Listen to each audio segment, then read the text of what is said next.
왕쌤의 교육 이야기. 안녕하세요. 왕쌤 한한근입니다. 이제 수시를 앞두고 상담을 하다 보면 황당한 경우들이 굉장히 많습니다. 몇 가지 사례들은 대부분의 상담자들이 공통적으로 겪는 일들이기 때문에 이 부분은 좀 말씀을 미리 좀 드리는 것이 좋을 것 같습니다. 이건 뭐 저뿐만이 아니라 아주 많은 그 상담자들이, 선생님들이 이구동성으로 얘기하는 그 사안들 중에서 그 첫 번째는 현실 감각이 없는 지원 계획을 갖고 있는 경우입니다. 이 현실 감각이 없는 것은 두 가지로 나타날 수가 있습니다. 하나는 상향으로 현실 감각이 없는 경우고요. 하나는 하향으로 현실 감각이 없는 경우입니다. 이 두 경우가 다 똑같은 상황이라고 볼 수가 있죠. 예. 심리학적으로 그렇습니다. 지나치게 상향을 목표로 하게 되면 이거 좀 뭐 특별하게 이건 뭐 상담이라든지 이런 부분들이 가능성이 없습니다. 그리고 또 너무 지나치게 낮게만 도전하는 그런 경우도 마찬가지입니다. 의외로 상담을 할 때 부모님들이나 또는 학생으로부터 너무너무 강력하게 좀 찾아달라는 이야기를 들을 때가 종종 있습니다. 분명히 그 설명을 하죠. 이 정도의 대학을 가려면 최소한 이 정도의 성적은 되어야 하고 학생부 내용도 이 정도는 되어야 한다. 그러니 이런 대학은 어렵다. 그러면 학과를 낮춰서라도 갈 데가 없겠느냐라고 또 이야기를 합니다. 학과를 낮춘다는 게 사실 그 요즘 들어서는 의미가 없습니다. 한 10년, 15년 전쯤 있죠. 예, 그때까지는 각 대학별로도 이제 학과별 차이가 좀 많이 나던 시절이 있었습니다. 그래서 예를 들어서 뭐 로스쿨 생기기 전에 법대와 미학과 뭐 이 정도 서울대가 옵니다. 예. 뭐 이 정도 되면은 차이가 엄청나게 났죠. 근데 이제는 그런 차이가 상대적으로 거의 없어졌습니다. 물론 뭐 의료 계열, 의치한과 일반 학과와 성적 차이가 벌어지는 거는 뭐 그거는 너무나도 당연하지만 그 정도가 아닌 그 일반 학과들 사이에서는 성적 차가 없습니다. 그러니까 학과를 낮춰서라도 갈 수가 없겠느냐. 근데 거기다가 또 이렇게 학과를 낮춰서라도 갈 수가 없겠냐고 부탁을 하는 그런 중에는 대부분 또 학종인 경우가 많습니다. 왜냐하면 이제 학종이 상대적으로 성적이 좀 낮아도 여러 가지 학교 생활의 우수성을 판정받을 수 있기 때문에 이제 학종으로 이야기를 합니다. 학종은 어쨌든 학과나 진로 방향의 적정성이 굉장히 많이 반영이 되죠. 그럼 결국은 학과를 바꾼다는 얘기는 학종으로서 가능성이 없다는 얘기고, 그럼 결국 교과 전형으로 가야 되는데 교과 전형은 오히려 성적이 더 높아야 되고 도저히 방법이 없는데 그 원하는 대학교를 갈 수 있는 방법을 찾아주지 않았다고 막 화를 내는 경우가 있습니다. 예. 그럼 거기서 상담이 이제 맞춰지는 거죠. 참 그렇습니다. 근데 이런 경우는 의외로 뭐 갑자기 뭐 고3 들어서 입시에 관심을 가진 부모님들이나 학생들에게서만 이런 반응이 나오는 건 아닙니다. 오랫동안 준비를 한 경우들도 나옵니다. 근데 이제 특히 그런 경우는요, 계속 바뀌는 경우들이 나옵니다. 그러니까 어떤 거냐면 1학년 1학기 때 처음 1학년 때 입학을 해가지고 첫 번째 시험에 들 수 있는 3월 모의고사를 봐서 성적이 안 나오니까 내신이 필요하다 해가지고 또 내신 공부만 또 막 합니다. 내신 공부를 해가지고 이제 되겠다라고 생각하고 시험을 딱 봤는데 중간고사 성적이 안 나왔어요. 그럼 내신은 역시 아니다. 역시 수능이다 해서 수능으로 막 합니다. 수능 점수, 모의고사죠. 모의고사 준비를 막 해가지고서 1학기가 지나서 이제 2학기 모의고사까지 갑니다. 역시 2학기 모의고사가 3월 모의고사 비슷하게 성적이 안 나옵니다. 이번엔 또 학종이다 해가지고 또 막 뭐 이렇게 학생부를 만들어야 된다고 1학년 학생부 막 마감할 때 난리가 납니다. 그리고 이제 1학년이 딱 끝나고 나서 2학년이 되니까 이제 이번에는 그 전공 과목에 문제가 생깁니다. 예를 들어 사탐과 과탐 과목을 선택을 했는데 그 선택이 잘못된 것 같다. 어쨌든 막 이렇게 해가지고 또 계속 왔다 갔다 합니다. 예. 계속 최적의 방법을 물론 뭐 그런 방법을 조언을 어디선가는 받은 거겠죠. 예. 그러니까 매번 조언받는 곳이 달라지는 겁니다. 그러니까 듣고 싶은 이야기를 해주는 곳에 가서 이야기만 듣는 겁니다. 요번에는 이런 이야기를 듣고 싶으니까 이런 쪽을 강조하시는 분께 가서 이야기를 듣고, 다음번에는 또 다른 쪽의 이야기를, 굉장히 많습니다. 이런 사례가. 학생도 마찬가지. 학생들 같은 경우는 주로 친구들의 생각, 의견이나 또는 뭐 그런 그 커뮤니티를 통해 가지고 이런 의견을 듣고요. 예, 부모님들 같은 경우는 그런 부모님 커뮤니티를 통해 가지고서 이런 방법론을 계속 공급받는 분들이 계십니다. 이게 참 답답하지요. 예. 그러니까 일단 기본 이런 경우들은 상대적으로 봤을 때 우리 자녀들의 전공이나 적성, 진로, 본인의 희망, 취향, 특기, 뭐 적성 이런 부분들을 고려 안 하고 일단 목표 대학을 설정을 해놓고, 목표 대학은 대부분 서울대죠. 서울대나 뭐 스카이 뭐 이렇게 됩니다. 이걸 가기 위해서 달리는데 사실 이런 최상위권 명문대를 간다는 게 방향성을 잡는 게 크게 복잡하지가 않습니다. 뭐 꼭 그 스카이뿐만이 아니라 뭐 상위권대들, 인서울대들은 되게 비슷한 과정을 갖습니다. 뭐 달라질 게 있나요? 기본적으로 내신 등급이 좋아야 되고, 이제 그거를 기반으로 해서 자기의 전공과 적성 진로와 관련된 부분들을 일단 방향을 잡으면 됩니다. 이 방향을, 전공 진로 관련해서 방향을 잡아야 된다는 의미를 무슨 학과를 탁 집어야 된다고 착각을 하시는 경우들도 있어요. 근데 학과를 찝는 게 아닙니다. 진로의 방향을 잡는 겁니다. 근데 그 진로의 방향이 가다가 바뀌어도 상관은 없습니다. 그런데 이제 진로 방향이 바뀌더라도 그런 바뀌는 데 적절한 이유가 있어야 되는 건 당연하죠. 근데 그 이유 중에서 가장 해서는 안 되는 이유가 바로 가능할 것 같아서라는 이유입니다. 내성적으로 가능할 것 같아서, 우리 학교에서 많이 가니까, 뭐 이런 부분들 있죠. 어차피 우리 애는 특별한 뭐 특기나 적성이나 관심이 없어요라고 말씀하시는 부모님들도 되게 많으십니다. 이런 상황이 부모님들이 주도해서 가는 경우는 이제 이런 상황들이고, 학생 같은 경우는 계속 하기 싫은 거는 계속 던져버리는 경우가 되죠. 요번에 시험을 봤는데 뭐 어떤 과목이 뭐 성적이 안 나왔다. 그럼 그 과목 관련되는 진로라든지 또는 진학 방향은 버리는 겁니다. 계속 버리는 걸로만 가다 보니까 막상 이제 입시 때가 돼서 3학년이 되면 남는 게 아무것도 없는 경우가 되는 경우입니다. 그래서 저 같은 경우는 이제 상담을 하게 되면, 특히 1, 2학년 상담을 하게 되면 일단 성적 이야기를 합니다. 근데 성적을 예를 들어서 뭐 지금 한 3, 4등급을 하는데 서울대를 가려면 1등급을 하면 된다. 뭐 이렇게 뭐 다짜고짜 최고의 목표를 설정을 하지는 않습니다. 그 바로 앞 단계의 목표를 설정을 하고 최종 목표를 설정을 하고 그럼 만약에 그 성적이 안 나왔을 경우를 다시 한번 분석을 하고 그다음에 방법론을 찾고 이렇게 뭐 체계적으로 이야기를 해야 되는데 일단 뭐 학생들끼리나 또는 뭐 학부모님들 사이에서는 어떤 그 묘방들이 막 나오는 상황들이 있죠. 그러면 이제 애매한 그 상황들이 막 벌어지는 겁니다. 자, 어쨌든 지나치게 뭐 상향을 하는 것도 그렇지만 지나치게 하향 얘기를 하다가 좀 자꾸 옆으로 갔는데, 하향 얘기는 그겁니다.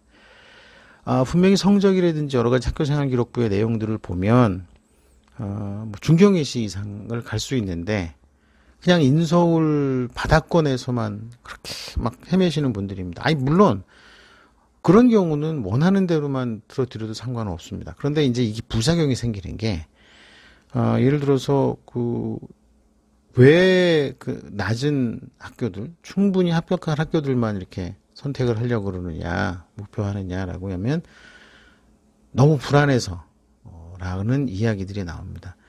어차피 확실하게 합격할 학교 한두 개 정도만 확정을 해놓고 나면 나머지는 어느 정도 좀 상향을 통해서 어떤 나를 제대로 평가받을 수 있는 학교들을 찾는 게 필요한 거죠.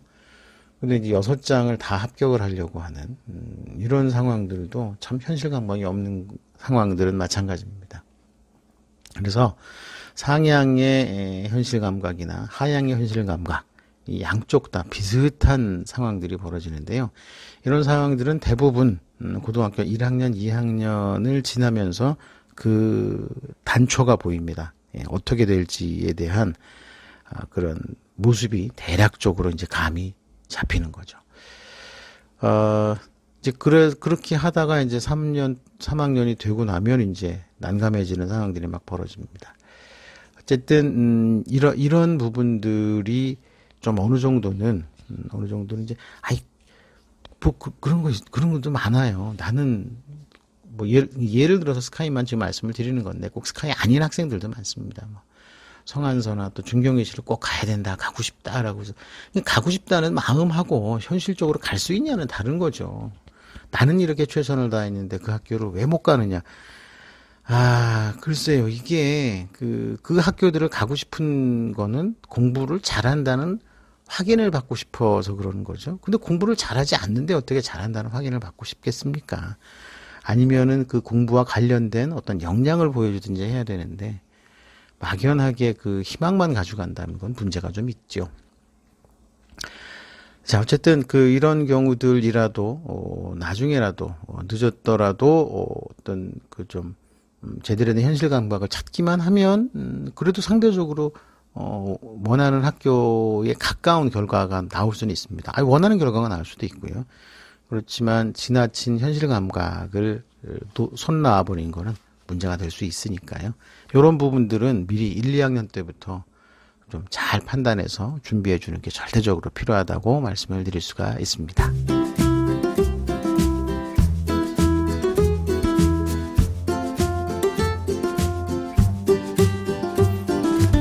네.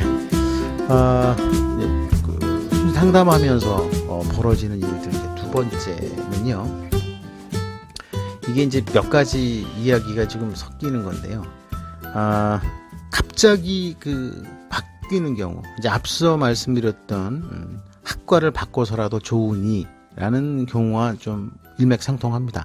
근데 앞에 부분들은 이제 타이에 의해서 전공을 바꿔서라도라는 이야기인데 제가 지금 말씀드린 부분들은 본인이 그렇게 선택을 하는 겁니다. 갑자기 확 바뀌는 부분들입니다. 그런데 확 바뀌는 부분들이 어느 정도 납득이 가는 일관성이 있는 이런 경우들은 그래도 좀 낫습니다. 제일 이렇게 확 바뀌는 경우 중에서 그나마도 어느 정도 좀 정리가 될 수 있는 부분들은 자유전공 쪽이나 뭐 이런 선택을 갖다가 하는 겁니다. 근데 이게 왜 그러냐면 자유전공, 자율전공 이런 학과들은 일단은 1년 동안 전반적인 공부를 해보고 2학년 때 전공을 나누는 경우들이라고 보면 되기 때문에 그렇습니다. 물론 로스쿨을 목표로 하는 그런 자유전공도 있죠. 근데 거기도 마찬가지입니다. 근데 실질적으로는 로스쿨을 준비한 다양한 과목들을 선택해서 들을 수 있는, 공부할 수 있는 뭐 이런 거지만 그래도 형식적으로는 다양한 전공에 대한 추구가 가능하기 때문에 요걸로 바꾸는 건 괜찮은데 아니 전공 자체가 바뀌는 경우가 있습니다. 경영 뭐 이쪽으로 하다가 갑자기 좀 안 될 것 같으니까 확 바꿔가지고서 무슨 인문학 쪽으로 갑자기 확 바뀐다거나 뭐 이런 경우들이 꽤 있습니다. 그런데 이렇게 갑자기 확 바뀌는 경우들이 벌어지는 많은 상황들은요, 의대 지망부터 시작을 합니다. 의대 지망은 되게 간단하다고 제가 앞서 몇 번 말씀을 드렸죠. 의대 지망하려고 그러면 기본적으로 모의고사 성적이 나와야 됩니다. 이 모의고사 성적은 생각보다 쉽게 나올 수 있는 성적이 아닙니다. 장기간에 걸쳐서 꾸준히 성적이 나와야 되고요.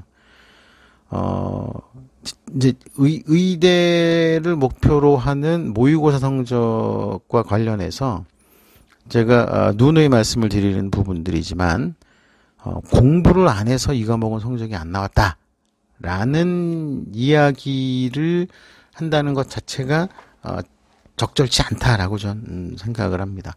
물론 예외적인 경우도 있습니다. 뭐 10명에 한두 명 정도는 정말로 공부를 안 했기 때문에 성적이 안 나오는 경우가 있습니다.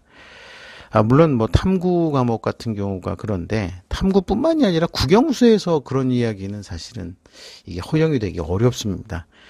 국영수는 그렇게 앉았다 일어났다 공부 좀 하면 성적 나오고 안 하면 떨어지고 이게 내신하고 착각을 하고 있는 경우들이 되게 많죠. 이제 남은 기간 동안에 이제 고3이 돼서도 그런 이야기 하는 학생들 꽤 많습니다. 남은 기간 동안에 열심히 해서 성적을 올리면 그 정도 최저는 맞출 수 있다. 근데 그 정도 최저라는 게 이제 111이죠. 지금 1, 2, 3 또는 2, 2, 3 뭐 이렇게 성적을 받지만 한 등급씩만 올리면 된다. 뭐 한두 문제씩만 더 맞추면 된다. 뭐 이렇게 생각을 하고 있는 경우인데, 물론 그렇게 생각을 해서 지원하고 또 그 수능 시험을 봐서 결과를 보면은 뭐 큰 무리는 없습니다. 이제 본인이 그렇게 하려고 하다 보니 뭐라고 또 말리겠습니까? 굳이 그렇게 한다는데. 근데 이제 의외로 또 적지 않은 경우, 의대를 지망을 하는 이제 모의고사 성적이 안 나오는 경우입니다. 그러다 보니까 이제 갑자기 이제 학과를 갖다가 확 바꾸는 상황이죠. 근데 이제 학생부의 전반적인 내용이 이제 의대 막 이렇게 써 있다 보니까, 이게 또 학종으로 바꿔서 하는 부분들이 어렵습니다. 이런 학생들 같은 경우는 또 교과 성적이 상대적으로 좀 목표에 도달하지 못하는 의대를 뺀 나머지 학과도 마찬가지입니다. 목표를 도달하지 못하는 경우가 있습니다. 그러니까 의대도 포기했는데 그 대학도 못 갔느냐 뭐 이렇게 생각을 하는 학생들이 많습니다. 마치 그 의대를 포기하는 게 큰 양보처럼 이야기하는 학생입니다. 내가 의대를 못 가더라도 이 정도는 가야죠. 그거는 누가 의대 양보했으니까 어서 오세요. 왜냐면 의대를 양보했다고 하더라도 의대를 갈 수 있는 성적이나 또는 아주 근접한 성적인데 아슬아슬하게 피해서 나온다 그러면 그 성적 좋으네라고 이야기하겠지만, 어차피 뭐 여유 있는 성적으로 의대와 거리가 있어서 어쩔 수 없이 바꾼다고 하면은 뭐 다른 학과들은 또 뭐 그 정도 성적이시면 되십니다. 그러는 경우들은 또 되게 드물죠. 예, 드뭅니다. 그러니까 또 좌절을 하는 거죠. 그러니까 1학년서부터 의대를 지원을 하려면 사실은 막연한 지원은 1학년으로 맞춰야 됩니다. 뭐 1학년 때까지야 뭐 의대를 가든 뭐 역대를 가든 뭐가 문제겠습니까? 근데 최소한 2학년에 올라오면서부터는 의대가 될지, 그러니까 최소한 의대를 갈 수 있을 모의고사 성적이 꾸준히 나올 수 있도록 만들어야 됩니다. 이제 뭐 지금부터 열심히 공부해서 뭐 성적을 올리는 게 예를 들어 모의고사 4등급을 모의고사 2등급 정도로 올리는 것까지도 가능하다고 봅니다. 근데 이제 모의고사 4등급 받았던 학생이 뭐 어쩌다가 한 과목 2등급 받은 경우는 있습니다. 그러면 그 2등급이 자기 실력인 줄 알고 있는 겁니다. 그런 거는 현실 파악이 안 되는 거죠. 앞서서 말씀드린 것들. 이제 이런 식으로 그 학과를 급변경하는 경우, 이거 난감합니다. 난감한 거죠. 이렇게 되면 사실 뭐 어떤 방법을 동원한다고 하더라도 현실적으로 원하는 대학을 가기가 만만치 않은 상황들이 벌어집니다. 이렇게 정리를 하다 보면 여러 가지 뭐 또 사소한 부분들도 많이 나옵니다. 뭐 몇 번 말씀드렸지만 여대를 이제 어떤 어드밴티지로 좀 사용하는 게 보너스 개념이죠. 어드밴티지라기보다는 그렇게 사용을 해가지고서 원서를 쓰는 것도 한 가지의 방법이고, 이 남녀공학 대학들이라고 해서 뭐 특별히 더 요즘 들어서는 뭐 여학생들끼리 모이면은 경쟁이 너무 심하다. 막 이렇게 걱정을 하는 학생들이 좀 있습니다. 특히 여학교 다니는 학생들 같은 경우에 그런데, 근데 요즘에 남녀공학을 가도요, 남학생들이 옛날 같지가 않습니다. 예, 그거는 여러분들도 정확히 아셔야 됩니다. 요즘 남학생들도요, 예, 공부 열심히 하는 학생들 많습니다. 뭐, 대학 가서 맨날 게임이나 하고 공부 안 하고 학점 관리도 안 하고 이런 남학생들이 좀 있어졌으면 좋겠는데 요즘에 그렇지 않습니다.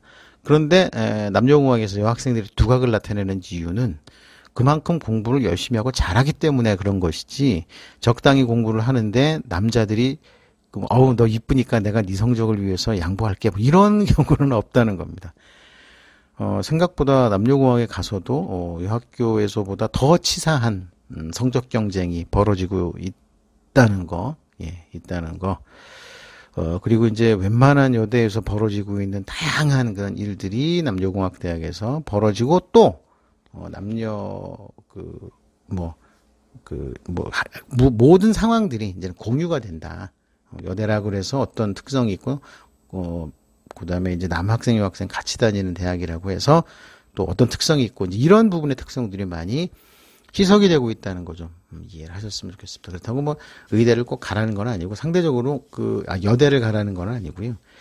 여대의 존재가 상위권 대학으로 가는 또 어떤 좋은 길잡이이기 때문에 예, 그렇게 말씀을 드립니다. 자, 그리고 마지막으로 한 가지 더 말씀을 드리면 그래도 자연계열을 가야지 밥이라도 먹고 산다 해서 인문사회 계열이 적성인데 자연계열 간 학생들이 있습니다. 근데 자연계열 적성인데 인문사회 계열을 간 학생은 거의 존재하지 않죠. 근데 이런 학생들 같은 경우도 역시 참 힘듭니다. 3학년 때라도 방향을 잡아주는 게 좋습니다. 제가 말씀을 드리잖아요. 공부 잘하는 애들은 대부분 자연계열가 있어요.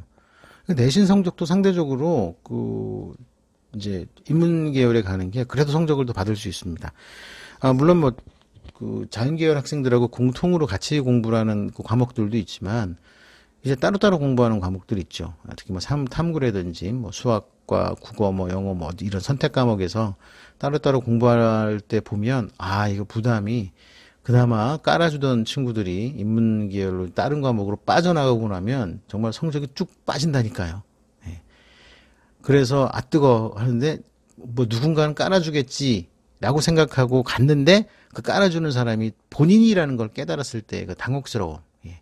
빨리 방향을 잡아야 됩니다. 예. 빨리 방향을 잡고 뭐 어쩔 수 없습니다. 어쩔 수 없으니까 어떤 대처할 수 있는 그런 학교 차원에서 어떤 도움을 받을 수 있는 뭐 과목 선택이라든지 또는 뭐 계열 선택이죠. 예. 계열 과목 선택을 조정을 하는 이런 쪽으로 좀 만들어줄 수 있는 방법을 찾아야 된다는 거.